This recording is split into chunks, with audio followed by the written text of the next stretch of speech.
রাজধানীর বাড্ডার সাতারকুলে United medical college হাসপাতালে সুন্নতে খতনার জন্য অজ্ঞান করা শিশু আয়ান আহমেদের মৃত্যুর ঘটনায় তার পরিবারকে ক্ষতিপূরণ ও দায়ীদের বিরুদ্ধে ব্যবস্থা নেওয়া প্রশ্নে জারি করা রুলের শুনানির জন্য ৫ মার্চ ধার্য করেছে হাইকোর্ট।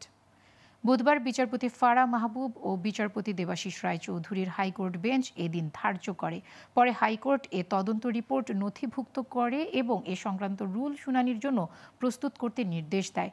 দেশের সব মানুষের উপকার হয় এমন আদেশ দেয়া হবে। আদালতে রিটের পক্ষে ছিলেন অ্যাডভোকেট ABM শাহজাহান আকন্দ মাসুম। ইউনাইটেড হাসপাতালের পক্ষে শুনানি করেন ব্যারিস্টার রুহুল কুদ্দুস কাজল ও ব্যারিস্টার জারিন রহমান। রাষ্ট্রপক্ষে ছিলেন ডেপুটি অ্যাটর্নি জেনারেল তানিম খান।